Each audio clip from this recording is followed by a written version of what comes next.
চলুন আজ মানবজাতির একেবারে গোড়ার একটা গল্পে ডুব দেওয়া যাক। এমন এক গল্প যা আমাদের ভুল, ক্ষমা আর জীবনের আসল উদ্দেশ্য নিয়ে এমন কিছু শেখায় যা আজও কিন্তু একদম প্রাসঙ্গিক। আসুন একটু গভীরে গিয়ে দেখি এই গল্প থেকে আমরা কি শিখতে পারি। আর এই আলোচনাটা আমরা শুরুই করব একটা প্রশ্ন দিয়ে। প্রথম মানবীর এই কাহিনী থেকে আমরা নিজেদের ভুলগুলো নিয়ে ঠিক কি শিখতে পারি? এই প্রশ্নের উত্তর খুঁজতে গিয়েই দেখবেন মানব অস্তিত্বের কিছু গভীর সত্য আমাদের সামনে চলে আসবে।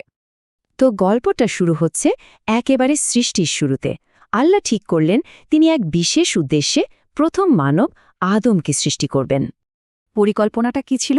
পৃথিবীতে আল্লাহর একজন প্রতিনিধি বা খালিফা পাঠানো।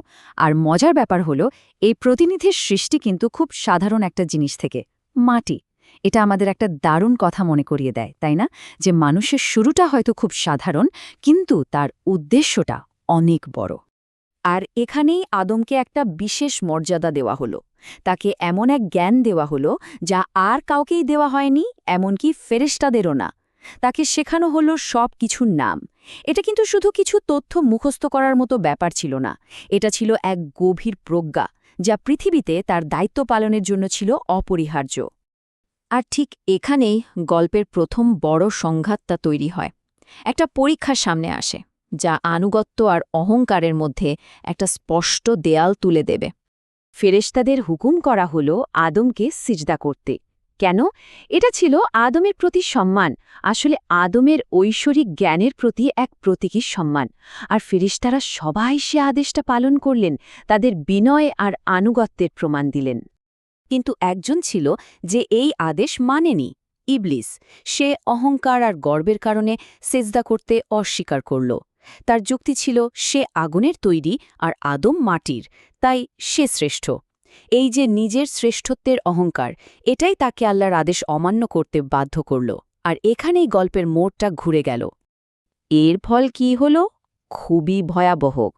এই অহংকারের কারণে ইবলিসকে আল্লাহর রহমত থেকে বের করে দেওয়া হল চিরদিনের জন্য। গল্পের এই অংশটা আমাদের প্রথম এবং সবচেয়ে বড় শিক্ষাটা দেয়।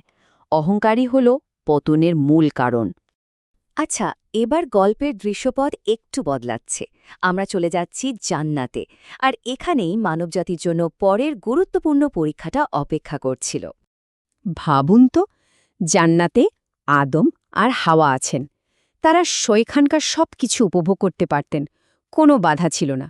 শুধু একটাই নিয়ম ছিল, একটা নির্দিষ্ট গাছের কাছে যাওয়া যাবে না, ওটা ছিল নিষিদ্ধ। কিন্তু যাকে বের করে দেওয়া হয়েছিল সেই ইবলিস কিন্তু থেমে থাকেনি। সে এসে তাদের প্রলোভন দেখালো, আর সেই প্রলোভনে পড়েই তারা নিষিদ্ধ গাছের ফল খেয়ে ফেললেন। কিন্তু এরপর যা হলো সেটাই সবচেয়ে গুরুত্বপূর্ণ। ভুলটা করার সাথে সাথেই তারা বুঝতে পারলেন যে এটা ঠিক হয়নি। ইবলিসের মতো তারা কিন্তু নিজেদের ভুলকে সঠিক প্রমাণ করার চেষ্টা করেননি, তাদের মধ্যে অনুশোচনা জন্মালো। আর এখানেই আমরা গল্পের একেবারে কেন্দ্রবিন্দুতে চলে এসেছি। একটা ভুলের পর প্রতিক্রিয়া কেমন হতে পারে। আদম আর হাওয়ার প্রতিক্রিয়া ছিল ইবলিসের থেকে একদম আলাদা, আর এই ভিন্ন প্রতিক্রিয়ার মধ্যেই মানবজাতির জন্য এক নতুন পথের দরজা খুলে যায়। এই যে অনুশোচনার পুরো যাত্রাটা, এটাকে কয়েকটা ধাপে ভাবা যেতে পারে।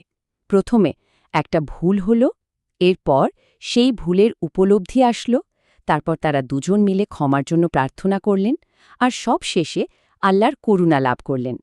দেখুন, ভুল করাটা হয়তো মানব স্বভাবের অংশ, কিন্তু আসল ব্যাপার হলো এরপর কি করা হচ্ছে। তারা নিজেদের ভুলের দায়টা স্বীকার করে নিয়েছিলেন, আর এটাই ছিল মূল বিষয়। আদম আর হাওয়ার এই যে পুরো প্রক্রিয়াটা, এর একটা সুন্দর নাম আছে, তওবা। তওবা মানে কিন্তু শুধু সরি বলা বা দুঃখ প্রকাশ করা নয়। এর মানে হল আন্তরিকভাবে অনুশোচনা করা এবং ভুলের জন্য ক্ষমা চেয়ে আবার আল্লাহর দিকে ফিরে আসা। এটা ভুল থেকে শিক্ষা নিয়ে নিজেকে শুধরে নেওয়ার একটা প্রচেষ্টা। এবং তাদের এই আন্তরিক প্রার্থনার ফলও মিলল। আল্লাহ, যিনি পরম করুণাময় এবং ক্ষমাশীল, তিনি তাদের এই তওবা কবুল করলেন। এটা তার অসীম দয়া আর ক্ষমার একটা অসাধারণ উদাহরণ হয়ে রইল। তো ক্ষমা তো হলো, কিন্তু এরপর কি? এখানেই আমরা গল্পের শেষ অধ্যায়ে চলে আসি। পৃথিবীতে তাদের নেমে আসার পেছনের আসল কারণ আর উদ্দেশ্যটা কি ছিল? এখানে দুটো পথ আর দুটো পরিণতির ছবিটা খুব পরিষ্কার। একদিকে দেখুন ইবলিসের পথ, অহংকার থেকে অবাধ্যতা, আর তার পরিণতি হল বর্জন।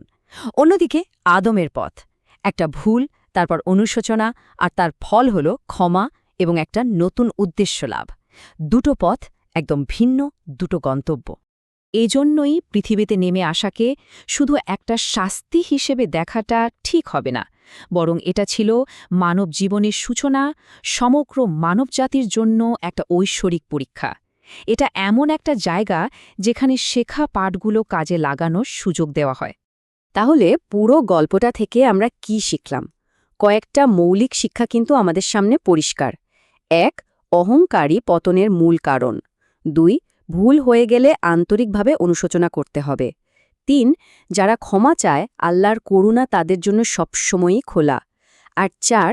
আমাদের এই পার্থিব জীবনটা আসলে একটা পরীক্ষা। শেষ করার আগে একটা প্রশ্ন রেখে যাই।